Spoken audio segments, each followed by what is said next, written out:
I am Jim Collison and live from the Gallup Studios here in Omaha, Nebraska. This is Gallup Strengths Explorer Series, recorded on February 28th, 2019. Strengths Explorer is a podcast series that dives deep into the 10 talent themes of Clifton's Youth Strengths Explorer, designed for adults who are interested in accepting, affirming, and growing the individual potential within a child. This series expands your language to describe what is right and strong with children ages 10 through 14, or maybe on either side.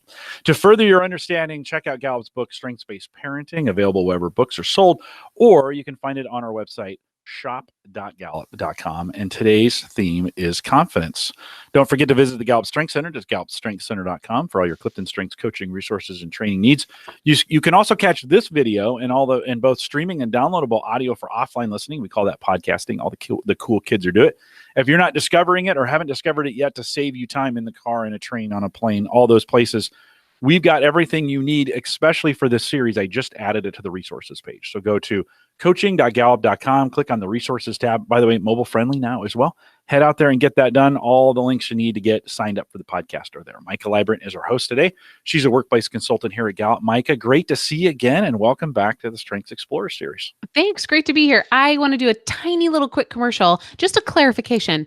When you buy Strengths-Based Parenting, don't forget that in the back, you not only have a code to take Strengths Explorer, you also have a code to take Clifton Strengths. So this is meant to be like a wonderful companion to be able to say, here's what we know about strengths-based parenting. That's the first third of the book. And then you've just got this wonderful resource of here's what we know about Strengths Explorer. Here's what we know about Clifton Strengths. And here's, by the way, 2 codes to take care of it yourself. Yeah, a great way to get those out. By the way, if you need to do a bulk purchase, just contact me. If you say you're going to buy hundreds or thousands for your organization or whatever, let us know. Yeah, oftentimes there's some things that we can do to help you out. All right, enough commercial time is over. Right. We are talking about confidence today. Micah, why don't we dig in? Beautiful, beautiful theme in kiddos. The definition of confidence is this ability to trust their own chances for success. Kids with high confidence believe in themselves. They believe in their ability to achieve. And they tend to take on challenges maybe that other people would shy away from because they know in their gut that they're going to be able to do it. And then, so when we think about strength spotting, again, from the book, we have a section on this about strength spotting. What kind of things could we be looking for when we're maybe spotting this theme of confidence? Sure. And strength spotting is about, maybe children who aren't old enough to take the assessment. What can you look for? Or how can you test your knowledge of this in real life? What can you look for to spot a child with confidence? Specifically, it is that ability and the habit and the joy in speaking up for themselves, maybe even speaking up for others. The lack of fear when they think about, am I going to stand out? Children with confidence are because they're not afraid to.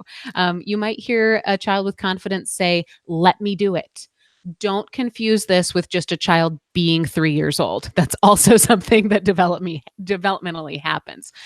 Kids with confidence have maybe that extra discretionary effort that's on top of the 3-year-oldness that they don't lose. That is just, hey, I got it. Let me try this my way. I want to sing a little Frank Sinatra when I think about these kids. They're independent. They might discover more or experience more joy when they're exploring alone, rather than following a path. So they're probably not going to wait for the directions. They're probably not going to ask you how to do something. They want to jump in and try it. And I also think about these are not the children who get flustered or upset when they're working on something because it's new. Sometimes that learning curve of I don't know gets in the way for other children. This really, that they are not as thrown off by the disequilibrium that not knowing something causes. They want to jump in because they're confident that they can overcome that hump. They probably enjoy trying things that nobody else will try. That might look like being the first kid to raise your hand when the teacher asks. It might look like there's a story in the Strengths-Based Parenting book about a young child who rides the bus to school for the first time. And it's a big bus and it's a scary experience. And his first day, he's a little bit timid and he sits in the very back. And the next day, he gets right on up and he marches to the back and sits in that same seat that kind of threw him off the day before, because it is, again, how do I go through that challenge knowing that I'm going to come out successful at the other side? Micah, with confidence, this is one I want adults to be particularly careful to, that they're not speaking this into Yeah. children, but are observing what they're seeing. I think this could be a really, and especially at the younger ages, this could be one where we don't want to necessarily influence it or call it when it's not. And there may be some childlike behaviors that manifest itself that way, but maybe are or aren't. But as we think about how adults can relate to this talent thing, I think this is one in particular that we just want to be really careful on. Can you talk a little bit about how we relate to it as adults? Yeah, and I think when your intentions are good and your intentions are in line with the integrity of this instrument, which is understand that your kid is the master and the best way to lead them is to listen to them and to appreciate them, you can't get it wrong, right? When you come across a kid with true confidence, you're going to know. It is a rarer theme. Please don't write me letters asking for theme frequency of Strengths Explorer. We're not going to do it, but it doesn't show up as often as the others. So when you see it, you know it. There's a lot of influencing. If you were to compare this to CliftonStrengths, a lot of influencing in this talent. It's similar to self-assurance, but it's not a straight one-to-one comparison. So please don't read your own self-assurance if that's something you've got into confidence. The elements of self-assurance that certainly show up there are that inner compass, that I'm going to trust myself, I'm going to trust my abilities, I'm going to listen to myself as a resource. You're going to notice within children with confidence a strong desire not to be told how to proceed, and almost an effortless ability to lead themselves. These are not the kids who look for examples or role models first.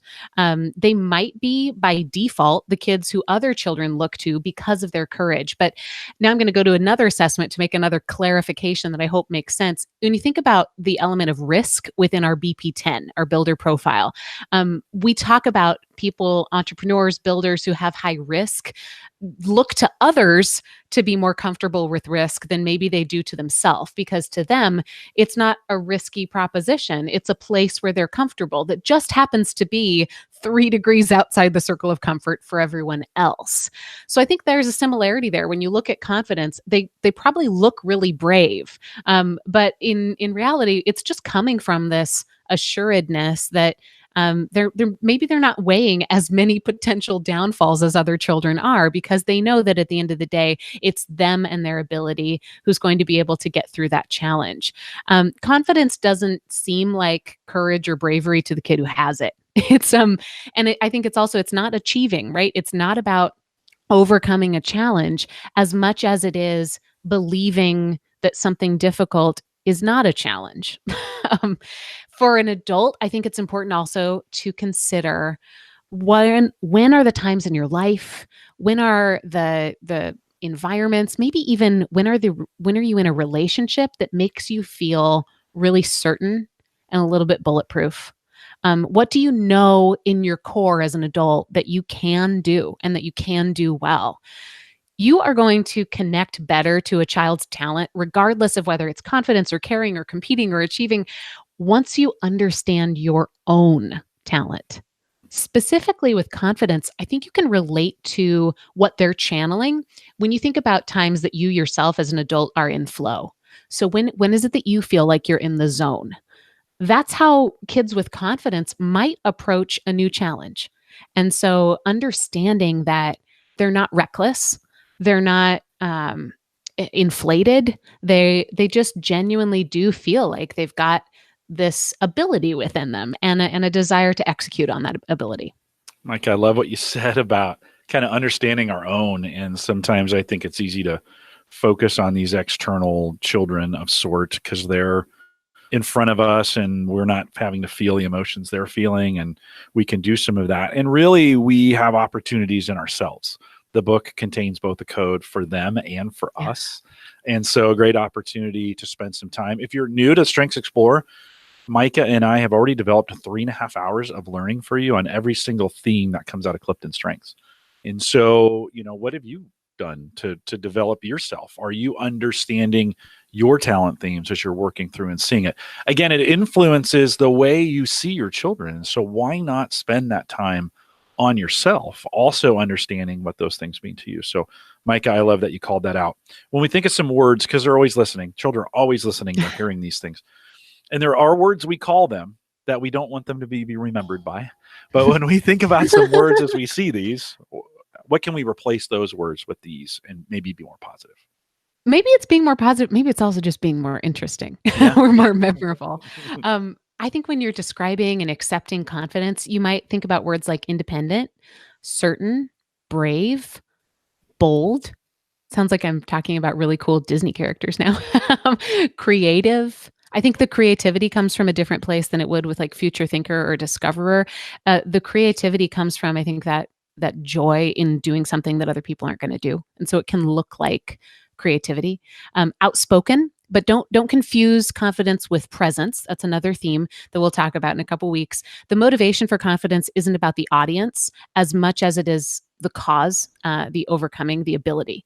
I think you can also describe confidence as just a kid who marches to the beat of their own drum. They aren't as much of a follower of other people as they are just a listener to themselves. Or even a leader, as we think about those, Sure. the future leaders. What do adults do with this information once they have it? So what are some things they can do? Well, find a time that they're open. And here's a hint. It's not always going to be on the drive home from school. And if that's not a time to talk to your kid, that's okay. Take the cue from your kid, right? Pay close attention. I think, gosh, there's just so much when you get to live with a kid, like as a parent or as somebody who's there, or even just as somebody who sees them on a regular basis. It's just a constant opportunity to learn more about another human being. And I think one of the things we need to learn first is, when are they most open? And by that, I mean, when are they going to give you something back if you're staying curious about them? Now, for some kids, it might be windshield time, as our friends in Jen and Millie call it, of that windscreen time of when you're in the car together. For other kids, it might be first thing in the morning. It's okay to be super simple about this. When are they most open? Maybe it's when they have been fed. There's a reason my daughter gets pigtails put in her hair while she's sitting at the table, right? So it's paying attention to those times and then being equipped with some really great questions. Specifically for confidence, something to ask that's better than "how was your day?" And these are almost all reflective, almost all looking backwards. But as I was talking about these, I realized, wow, some kids might need future-looking questions. So the last couple of them are forward-looking, but you can change the verb tense if that helps you. I've got a couple of them. What did you try today? What will be different about tomorrow? Do you hear the certainty in that question? What is your rock star or superhero strength? What made you great today? When did you shine? What does your teacher really do well? What could make you even stronger? What are we as a family awesome at? And what's going to be hard today? Mike, I was interviewing Sarah, my wife, on Home Gadget Geeks just a couple weeks ago. We were talking about technology, and she started talking about how she was relating to our teens through technology. And something you said really sparked something in me, in that when you talk about the windshield time, we often think like that's the best time. They're sitting there, we're sitting here. They just get in the car, and you've got this masterful question that, by the way, they've been dreading for the last 25 minutes because they know they're going to have to talk to you. And the last thing they want to do is talk to you when they get in the car, right? And we have these magical ideas in our mind of, this is going to be such a great parent. I'm going to be such a great parent, and this is going to be a magical time, and they're just going to spill their guts, and all they really want to do is stare out the window and not talk, right? When I interviewed Sarah, she'd said, my oldest, who is talkative, but really struggled to talk through some of these issues, and she found out that the way to get him to talk was through texting. And so she started texting him, and they started having these conversations via text. And some people would say, wow, like how impersonal. And she said, no, that got me the ability to later have a real conversation that led to 3 or 4 years later being able to sit down in the living room on the carpet just talking. And so don't think that also the verbal cues, and especially as we think about confidence in this, it may not always be a conversation, and they may not be ready to just talk to you about that or to answer some of these questions in a sitting down in the seat in their car or on a long trip. You might have to find some creative ways, even with confidence, and maybe especially with confidence, to ask these questions or to earn the right to ask these questions in their lives.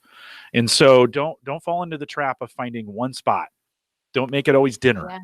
Don't make it, Well, I don't think the real trap is thinking that you've been defeated if what you tried didn't work. totally. Like, Yeah, no, give totally. And yourself some grace, and it's I going to change. The I did beauty of not it is it's never going to be the same. I did Kids are not changing. realize that it took that from her to earn that ability to speak into him later as he became a teen. And Wow. so explore those options, friends. Maybe even Don't, give us some ideas. yeah, If you're in the chat no, right now, yeah. when are your kids or kids you work with most open? How do you ask some of these questions, and how do you create that space? Sarah was super good at affirming. This is where she really shined as a parent. She was always affirming the kids. So as we think about these children with confidence, how can we affirm them, Micah? I think first, notice when they're in a state of flow. For kids with confidence, their voice, their body language, their entire self really changes when they're tapping into that inner certainty. So tell them specifically what is beautiful, what's cool, what's magical about them when they're in that state. Set them up to be in this space again by helping them identify what worked best. What's the subject you know most about? What are you sure you should be trying or doing more of? When we think about those 5 clues to talent, there's one we used to call desire, and it's all about now we call it yearning, but it's all about what do you know you're meant to do.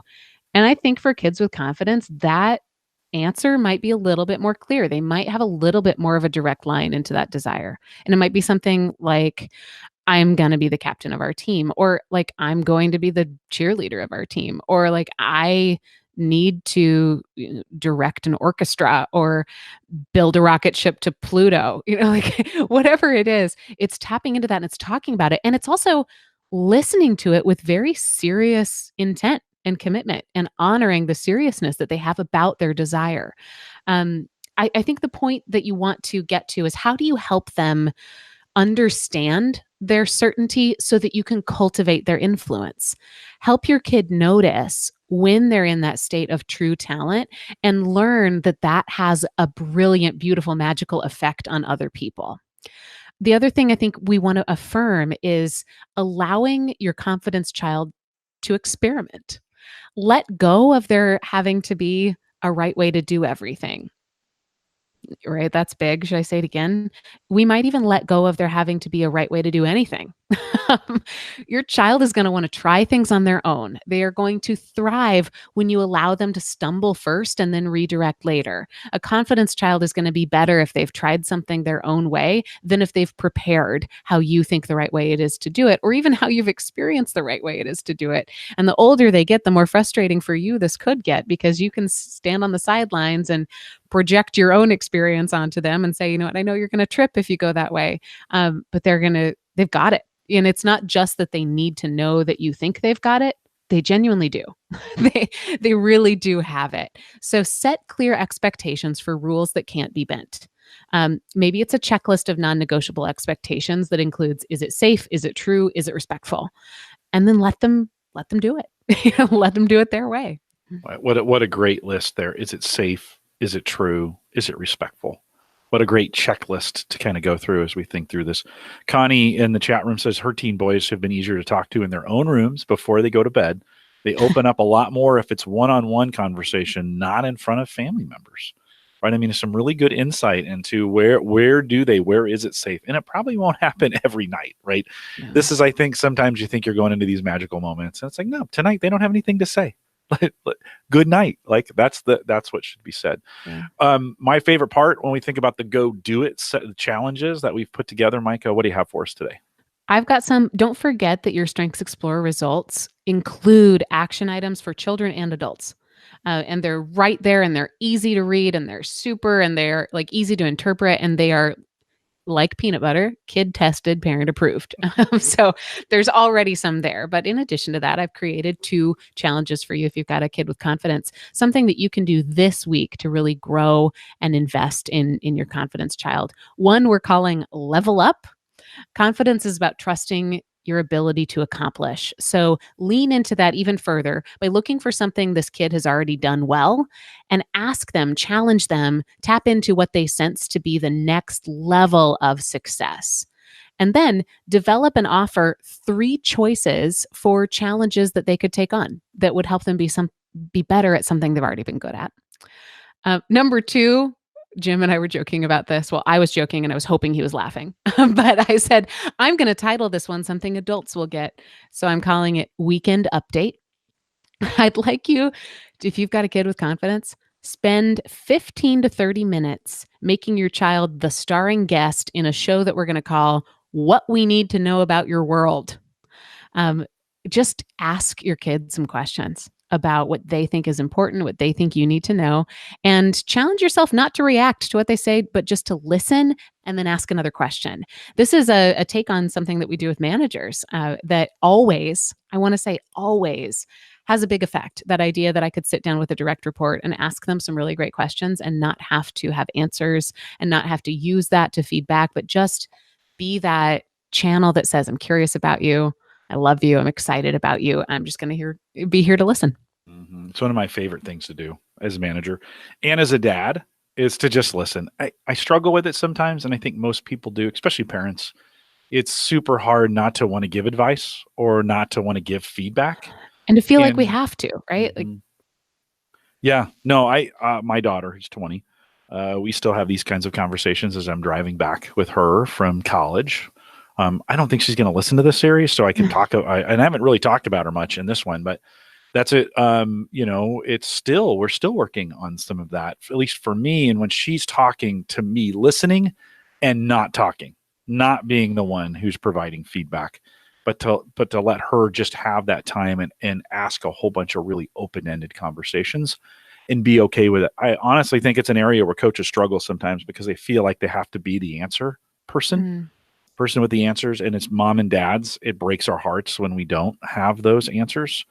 And I think it's okay. It's hard. It's super hard. But I think it's okay to live in that space and to be like, I don't know. I don't know how it's going to work out. And I think sometimes when we say it's all going to be fine, I don't know if that does a good service to the development of a child. Sometimes say, as opposed to saying, I don't know how this is going to work out, but I'm going to be here for you. And we're going to work through this thing together. Not all situations work out the way that we're hoping for or the way we need to, but the relationship we have with them, the safety net we provide for them is really super important. Connie had said in the chat room, I think before that, every night, she's got this time set aside, but it doesn't happen all the time. And I think we just have to be available for those times when they open up. Some great conversation. I didn't see confidence getting into these discussions, but I think it is one of those kinds of areas where it's really important to understand what we do and how that matters. Micah, anything you'd wrap this with?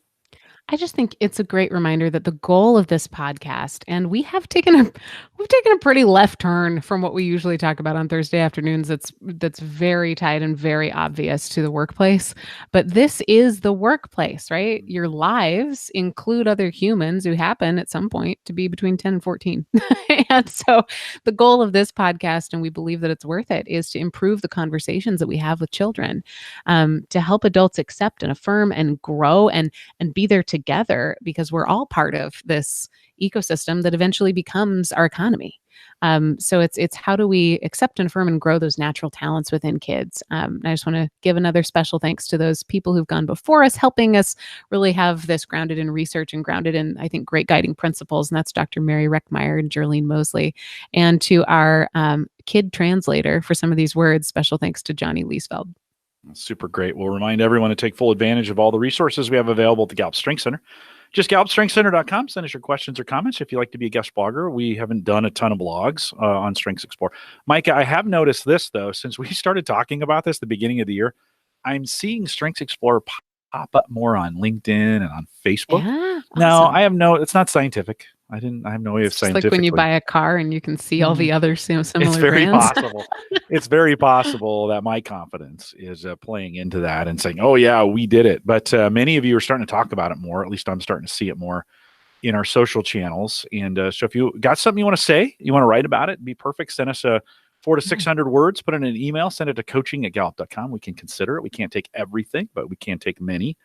Send that to coaching@gallup.com. You can also catch the recorded audio and video of this program, as well as all the past ones. About 600 of them out there for every flavor, everything you could be thinking about. We've probably done a video about it All the resources are on our resource page. Try to not make that too difficult. Head out to coaching.gallup.com and click on resources. If you like any training, or maybe you're hearing this for the first time and you're wondering, how can I become a Gallup certified coach? Well, all those courses plus a few more are available for you out on our courses page. Head to courses.gallup.com. If you're catching this for the first time and you're like, hey, I don't want to miss these, I want to join us live. And why wouldn't you? There's some great folks in the chat room. We get to have some great conversation. And we're going to do a little post show, which you'll miss if you don't come out live. You want to follow us on our Eventbrite page. Go to gallup.eventbrite.com and just click the sign in and click the follow button. You'll get notified every time I post something new. It's a great way to do it. Don't forget the 2019 Clifton Strengths Summit is coming up. Prices go up March 15th, so you don't want to miss that opportunity to get that in. We just announced all the breakout sessions are available out there. Micah, by the way, just a little secret, Micah worked super hard to get those done. So Micah, congratulations on getting all those. We said February. Today is the 28th, and they are out. Oh, it's good. I should remember that next year when people ask and you guys say February. I'm just like, really, it's going to be the end of February. So they're out there. They're on the page, CliftonStrengthsSummit.com. Get you both registered. And if you want to see what's going on during the summit, June 3rd, 4th, and 5th, we'd love to see you there. Mike and I will both be there. And actually, we have a special session that we're doing. We'll be doing one of these live, and you're going to want to be there. 1 o'clock on Wednesday. Stay around live. First come, first serve. The room only holds 500 people. So you're going to want to be there. You are definitely going to want to show up for that, and it'll be available at the summit. Don't forget, you can join us on the Facebook group as well. We post a lot of this stuff out there. If you want to continue the conversation, facebook.com/groups/called to coach. And if you're saying to me, Jim, that's too many links, I couldn't write them all down, just hit pause on your player there. Write that stuff down, get out there and join us and get in there and get in our groups. I want to thank you for joining us today. If you are listening live, there'll be a little bit of post show afterwards. With that, we'll say goodbye, everybody.